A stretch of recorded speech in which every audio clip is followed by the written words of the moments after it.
થી પડકાર આપવાનો છે. વિનોદ કાંબલી સચિન તેંડુલકર સાથે ક્રિકેટમાં સાથે એન્ટર થયા હતા વિનોદ કાંબલી, અને સચિન કરતાં પણ કેટલાક રન એણે વધારે કર્યા હતા. 1993ના વર્ષમાં 793 રન કર્યા હતા વિનોદ કાંબલીએ. 224 રન અને 227 રનની બેવડી સદી કરી હતી 24 ઇનિંગમાં. ધ્યાનથી સાંભળો, આ બંને છે. આ સચિન છે, બાજુમાં વિનોદ કાંબલી ઊભો છે. 24 ઇનિંગમાં 1000 રન પૂરા કરનાર પહેલો ભારતીય ખેલાડી કોઈ હોય તો એ વિનોદ કાંબલી હતો. એ દારૂના રવાડે ચડી ગયો, ગર્લફ્રેન્ડના રવાડે ચડી ગયો. અત્યારે એને ખાવા પીવાના ફાંફા છે વિનોદ કાંબલીના, અને સચિનનો સૂર્ય મધ્યાને તપે છે. જો તમે સંયમમાંથી આગા પાછા ગયા અને સચિન લેટ નાઇટ પાર્ટીમાં કે તો ગવસ્કર એક લાફો માર્યો કે લેટ નાઇટ પાર્ટીમાં નહીં જવાનું, તું શ્રેષ્ઠ ક્રિકેટર થવા જન્મ્યો છે, તો સચિન બેસ્ટ ક્રિકેટર થયા. અને નરેન્દ્ર મોદી અમેરિકાના બાઇડનને મળવા માટે ગયા હતા, ત્યારે દારૂની પ્યાલી ધરી બાજુ પર મૂકી દીધી. અરે ફ્રાન્સમાં ગયા અને ત્યાં પેલી દારૂની પ્યાલી આવી તો મોદીએ આમ લઈ અને નીચે મૂકી દીધી. શું સંયમ છે! આ દારૂની પ્યાલીને ધક્કા મારી શકે છે. રામ મંદિર થતા પહેલા 11 દિવસનું અનુષ્ઠાન કરી શકે છે. એ રામ મંદિરની પ્રતિષ્ઠા કરી શકે. વાંચતા વાંચતા વેફરના પડીકા હોધે અને ટીવી સામે ઘણા વાંચવા બેસે, વિડીયો સામે વાંચવા બેસે. એમ ન થાય, સાવધાની હટી. એ પીવી સિંધુ હોય કે નીરજ ચોપરા, આજે મારે તમને થોડીક વાત કરવી છે નીરજ ચોપરાની. કોણ છે નીરજ ચોપરા? જેવલિન થ્રોમાં અને ભારતમાં એને નંબર લાવ્યો અને વિશ્વ વિજેતા થયો છે નીરજ ચોપરા. એ નીરજ ચોપરા 2020માં જાપાનમાં ગયા, 87.58 મીટર સુધી ભાલો એને ફેંક્યો છે. 23 વર્ષનો વિશ્વ વિજેતા, 125 વર્ષ પછી જીત પ્રાપ્ત થઈ છે. એને ખબર પડી કે કેટલીક બેનપણીઓ એને હેરાન કરે છે, કારણ કે મેસેજ આવે ને બેનપણીઓના, ગર્લફ્રેન્ડના, અને આ ગેમમાં અસર થશે. બેનપણીઓ સાથે કટઅપ કરી નાખ્યો. કોઈ બેનપણી જોઈએ જ નહીં. જે તીર મારવા જાય ને દિલમાં, એ ભાલા ના ફેંકી શકે.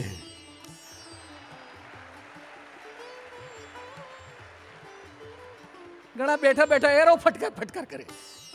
બેન્ચ, ઘણા સ્કૂલની બેન્ચોમાં બધા દિલ ચિતરી નાખ્યા. હા, પરિકરથી દિલ ચિતરી નાખ્યા.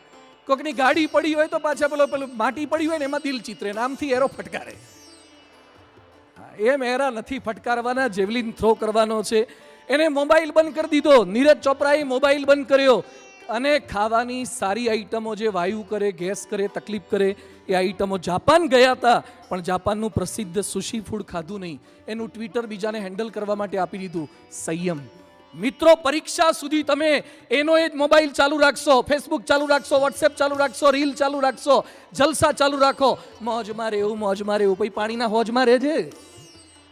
શું મોજમાં રહેવું નહીં. સંયમ સાથે જીવન જીવવાનું છે, તો ચોક્કસ આપણે કરી શકીએ. તો એ નીરજ ચોપરાએ કર્યું હતું. અને 8મી વાત છે અપાર નિષ્ફળતાને પડકાર.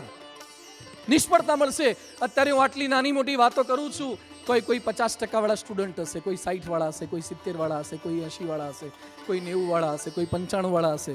બધાનું લેવલ અલગ અલગ છે. ઓછા ટકાવે ગભરાતા નહીં.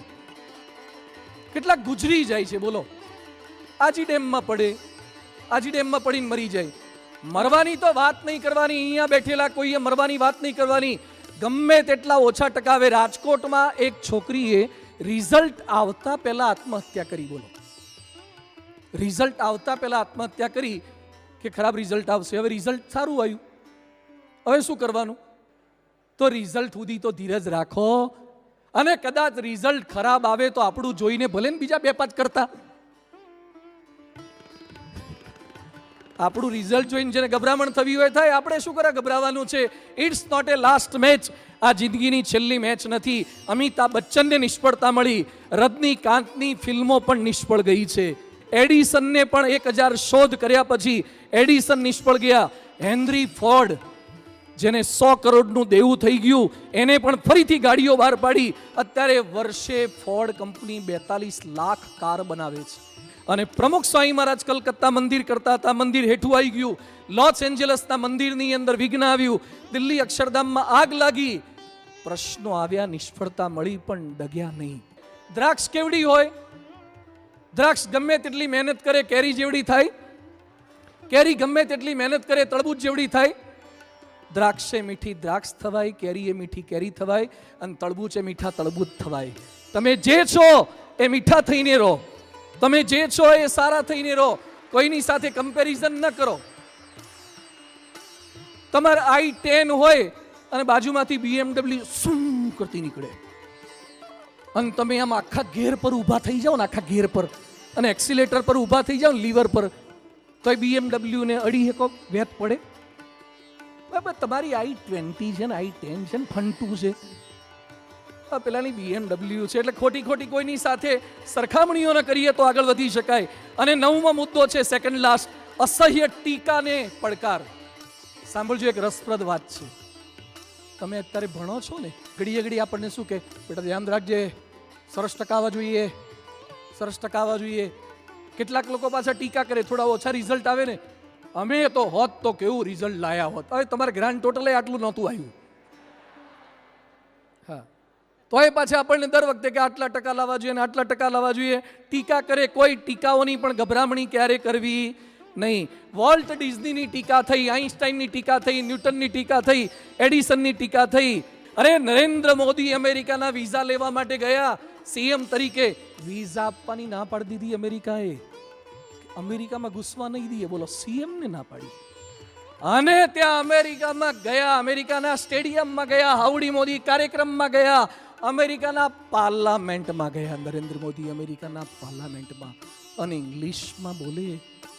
અને મોદી જે બોલ્યા છે ને એમાં એમના 10-15 વાર ઉપ બેઠક જ કરાવીશ બધાને. સ્ટેન્ડિંગ ઓવેશન ઘડીએ ઘડીએ કરે. ગુજરાતી મીડિયમનો છોકરો અમેરિકાની પાર્લામેન્ટમાં ઇંગ્લિશમાં પ્રવચન કરીને આવે. આ ભારતની તાકાત છે.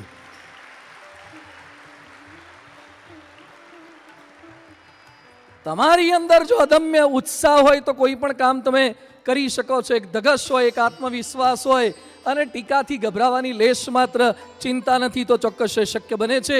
અને છેલ્લો આજનો મુદ્દો છે, અસીમ શ્રદ્ધા. મિત્રો, છેલ્લો મુદ્દો એકદમ ધ્યાનપૂર્વક સાંભળજો. આજે મંદિરના પરિસરમાં તમે છો, આપણને લાગે મની પાવરથી જીવાય, મસલ પાવરથી જીવાય, મેકઅપ પાવરથી જીવાય, માઇન્ડ પાવરથી જીવાય, મેન પાવરથી જીવાય. આ બધા જ પાવરો નિષ્ફળ જઈ જાય. અર્જુન કેવો યોદ્ધો હતો પણ કૌરવોને જોઈને ગભરાઈ ગયો, વાઇબ્રેટિંગ મોડ પર આવી ગયો.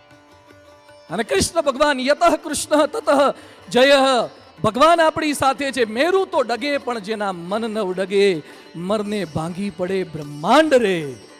એના મન ડગે નહીં, એની અંદરથી નિષ્ફળતા ગમે તેટલી આવે છતાં કોઈ પણ પરિસ્થિતિ અંદર ડગે નહીં, કારણ કે ભગવાન આપણી સાથે છે. તમે રોડ પરથી જતા હોય ને કૂતરું પાછળ પડે તો તમે શું કરો? કેટલાક ભાગે અને કેટલાક ઊભા રહી જાય અને વાંકા વળવાની ખાલી એક્ટિંગ કરે. હા, નીચે પથ્થરોય ના હોય પણ ખાલી એક્ટિંગ કરે, અને કૂતરું સમજી જાય કે રાજકોટ વાળાનો વિશ્વાસ નહીં, હારો ખોતરીને પાણો કાઢશે. સેજ તમારા હાથમાં પથ્થરો આવી જાય, એક લાકડી આવી જાય તો પણ તમે કૂતરાથી ગભરાતા નથી. જો તમારા રોમે રોમમાં ભગવાન આવી જાય તો પરીક્ષાની બીક માત્ર નીકળી જશે. ભગવાન તમારી સાથે છે. આખી દુનિયાના પાલન પોષણહાર એ આપણી સાથે છે. એ શ્રદ્ધા સાથે કેટલાક લોકોને એમ લાગે છે કે ભગવાન કોણ ભજે, માળા કોણ કરે, કંઠી કોણ પહેરે, તિલક ચાંદલો કોણ કરે, અને ભગવાનનો અભિષેક કોણ કરે, મંદિરોમાં કોણ જાય. અરે એપોલો 13 અવકાશમાં ગયું, એપોલો 13 અવકાશમાં ગયું અને નિષ્ફળ જતું રહ્યું. 3 સાયન્ટિસ્ટ ત્યાં હલવાઈ ગયા. આખા અમેરિકાએ પ્રાર્થના કરી ત્યારે 3 વૈજ્ઞાનિક પાછા આવ્યા. આ વખતે ચંદ્રયાન 2 નિષ્ફળ ગયું હતું, ચંદ્રયાન 3 સફળ થયું. એના શ્રેષ્ઠ સાયન્ટિસ્ટનું નામ આવડતું હોય તો એક સાથે બોલો. એસ સોમનાથ, મુખ્ય ચીફ સાયન્ટિસ્ટ. એ સાયન્ટિસ્ટનો વિડીયો ઇન્ટરવ્યુ પણ મારી પાસે છે. સાયન્ટિસ્ટનું એક્ઝેક્ટ સેન્ટેન્સ હું બોલું છું. સાયન્ટિસ્ટ બોલ્યા, for outer life I use science and for inner life I use to go temples and I read scriptures. એ સોમનાથ ચંદ્રયાન 3 લોન્ચ કરનાર માણસ એ મંદિરોમાં જાય છે, એ સ્ક્રિપ્ચર વાંચે છે. ઇન્ફોસિસના માલિક નારાયણ મૂર્તિ એમ બોલ્યા કે મને સૌથી વધારે પ્રેરણા જો કોઈ ગ્રંથમાંથી મળી હોય તો એ મહાભારતમાંથી મળી છે. અબ્દુલ કલામ પરમ પૂજ્ય પ્રમુખ સ્વામી મહારાજને મળ્યા અને કલામ સાહેબ કહે છે ભારતને મહાન સત્તા મારે બનાવવો હોય તો શું કરવો જોઈએ? પ્રમુખ સ્વામી મહારાજ કહે છે ફેઇથ ઇન ગોડ, ભગવાનમાં શ્રદ્ધા નામનું તત્વ ઉમેરી દો તો શક્ય બનશે. ગાંધીજી બોલતા કે 50 વર્ષના મારા અનુભવથી કહું છું કે માણસ પર આફત તૂટી પડે ત્યારે સૌથી વધારે મદદ કોઈ કરતું હોય તો ભગવાન મદદ કરે છે. અજીઝ પ્રેમજી વિપ્રોના માલિક છે, એમ બોલે છે કે માનવી કરતા ઈશ્વરી તાકાત વધારે જોરદાર છે. ઇન્દ્રાનુઈ પેપ્સીકોલાની ચેરપર્સન અંતરી એ ભગવાનને રોજ અખંડ દીવો કરે છે ઇન્દ્રાનુઈ. તો શ્રદ્ધા મિત્રો, તમે જે ભગવાનમાં માનો છો, જે ગુરુમાં માનો છો, જે શાસ્ત્રમાં માનો છો, એનામાં પૂર્ણ શ્રદ્ધા ને પૂર્ણ વિશ્વાસ આપણે રાખીએ તો ચોક્કસ શક્ય બનશે. અને મારે છેલ્લે થોડીક વાત અતિ અગત્યની કરવી છે કે આપણું રામ મંદિર 550 વર્ષોથી તોડી નાખ્યું હતું. બહુ જ પ્રયત્નો કર્યા. આપણા કેટલાય ભાઈઓએ પોતાના પ્રાણોની આહુતિ આપી દીધી અને લોકોને લાગતું હતું કે ના થઈ શકે, ત્યાં રામ મંદિર થઈ જ ન શકે. અરે અમારા રામ જ્યાં જન્મ્યા હોય ત્યાં રામ મંદિર થાય જ. 550 વર્ષ સુધી કેટલા કેસ ચાલ્યા, કેટલી કાર સેવા થઈ, કેટલા આંદોલનો થયા, કેટલાક લોકોએ મિષ્ટાન છોડ્યા, પાઘડીઓ છોડી, પગના ચપ્પલ છોડ્યા, પણ બધામાં શ્રદ્ધા હતી. શબરીએ તો 50 કે 60-70 વર્ષ સુધી શ્રદ્ધા રાખી હતી. ભારતના 140 કરોડ લોકોને હિન્દુ પ્રજાએ 550 વર્ષ સુધી શ્રદ્ધા રાખી કે રામ આएंगे, રામ આएंगे. બોલો સિયાવર રામચંદ્ર ભગવાન કી. આ શ્રદ્ધાની તાકાત છે. આપણે કરી જ શકીએ બધા જ સાથે મળીને જો કરીએ તો. કેટલાકને એમ લાગે છે કે આ તો ખાલી ભક્તિ ભાવવાળા ભોળા માણસોના કામ છે. અમેરિકાની મેડિકલ જર્નલમાં એક લેખ લખાયો છે, the power of prayer. Power of પ્રેયરનો લેખ લખાયો છે. ધ રિલેક્સેશન રિસ્પોન્સ નામનું પુસ્તક છે. હર્બર્ટ બેન્સન એમાં લખ્યું છે કે પ્રાર્થના કરવાથી, ધ્યાન કરવાથી, યોગ કરવાથી શરીરમાં તણાવ દૂર થાય છે. અમેરિકાની અમુક મેડિકલ કોલેજોમાં 1992માં ધર્મ નામનો વિષય એન્ટર કરવામાં આવ્યો છે અને ભગવાનના પાઠ ભણાવવામાં આવે છે. અમેરિકામાં ભગવાનના પાઠ ભણાવવામાં આવે છે. દુબઈની અંદર ભગવાનના પાઠ ભણાવવાનું, આપણા ગીતા ભણાવવાનું શરૂ કર્યું. હમણાં ગુજરાત સરકારે પણ આપણા સિલેબસમાં શું એન્ટર કર્યું? ભગવદ્ ગીતા એન્ટર કરવી. આપણે જેટલા બેઠા છીએ અને સંકલ્પબદ્ધ થઈએ કે આમાંથી, શાસ્ત્રોમાંથી, ગીતામાંથી, ભાગવતમાંથી, ઉપનિષદમાંથી રામ ભગવાન, કૃષ્ણ ભગવાન, ભગવાન સ્વામિનારાયણ, ભગવાન શિવજી હોય કે જેટલા પવિત્ર સંતો થઈ ગયા છે એ બધામાંથી તાકાત જનરેટ થશે. શ્રદ્ધા હશે તો તમે સફળતામાં ડગી નહીં જાઓ અને નિષ્ફળતામાં કરમાઈ નહીં જાઓ. તમે સ્થિર રહેશો કોઈ પણ પરિસ્થિતિમાં. અમિતાભ બચ્ચન કહે છે, જો મારું ગમતું થાય, અમિતાભ બચ્ચનના એક્ઝેક્ટ શબ્દો બોલું છું, જો મારું ગમતું થાય તો મને ગમશે નહીં. ગમતું થાય, નહીં ગમતું થાય તો ઈશ્વરની મરજી સમજીશ. મારા કરતાં પણ ઈશ્વર મારી વધારે દરકાર કરે છે. એટલે માળા, પ્રદક્ષિણા, દંડવત, ભગવાનમાં શ્રદ્ધા, ભગવાનમાં ધ્યાન. હવે ધ્યાનથી સાંભળજો. છેલ્લો એક અદ્ભુત પ્રસંગ છે. રાષ્ટ્રપતિ દ્રૌપદી મુર્મુ બહુ જ પ્રેરણા લેવા જેવી એક સન્નારી છે આપણા ભારતની. 15મા રાષ્ટ્રપતિ છે, ઓરિસ્સાના છે. સાંભળજો બધા જ વિદ્યાર્થી મિત્રો. એના પતિ અને બંને પુત્રોના અવસાન થઈ ગયા છે. પતિ પણ મૃત્યુ પામ્યા છે, બંને પુત્રો પણ મૃત્યુ પામ્યા છે. એની દીકરી એની સાથે, એની દીકરી રહે છે. હાલ કેવળ એક પુત્રી હયાત છે. શુદ્ધ શાકાહારી છે. દ્રૌપદી મુર્મુ શુદ્ધ શાકાહારી છે. ડુંગળી, લસણ પણ નથી ખાતા. રોજ સવારે 3:30 વાગે જાગી જાય છે. 1 કલાક વોકિંગ કરે છે. એના ઘરમાં ભગવાનનું મંદિર છે, એની સફાઈ પણ પોતે કરે છે, પૂજા પાઠ કરે છે અને 1 કલાક ભગવાનના નામનો જાપ કરે છે અને ધ્યાન કરે છે. રાષ્ટ્રપતિ લેવલના માણસ, આવા સાયન્ટિસ્ટ લેવલના માણસ આટલો બધો સમય કાઢી શકે. એક પુસ્તક તો હંમેશા પોતાની સાથે ધર્મ સંબંધી એ રાખે છે. આ બધી તાકાત તમને ધર્મમાંથી પ્રગટ થશે, સત્સંગમાંથી પ્રગટ થશે. ગમે તેટલી હાઈટ પર પહોંચો, ભગવાનને તમે આગળ જ રાખો. રૂટ્સ હશે તો ફ્રૂટ્સની કિંમત રહેશે. તો સદવાંચનની આ બધું કરીએ. ભગવાન કરતા હરતા છે, આપણા કર્મનું ફળ આપવાના જ છે. અને છેલ્લે પરમ પૂજ્ય મહંત સ્વામી મહારાજે તમારા માટે એક પત્ર લખીને મોકલાયો છે. સ્વામીજી શું લખે છે કે વાલા વિદ્યાર્થી મિત્રો, આ વર્ષે આવનારી ધોરણ 10 અને 12 બોર્ડની પરીક્ષા ખૂબ સારી જાય. વાંચેલું બધું યાદ આવે, બીક અને ભય દૂર થાય, તબિયત સારી રહે, સારું પરિણામ પ્રાપ્ત થાય, તે આશીર્વાદ છે. ભગવાનને સંભાળીને પેપર લખવું બધું આવડી જશે. બધા માટે પ્રાર્થના કરી છે. આપણે મહંત સ્વામી મહારાજનો પણ ખૂબ ખૂબ આભાર માનીએ છીએ. એમણે પત્ર સ્પેશિયલ લખાયો છે.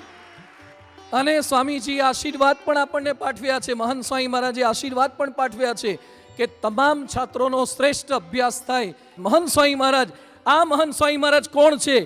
પ્રમુખ સ્વામી મહારાજ પછીના BAPS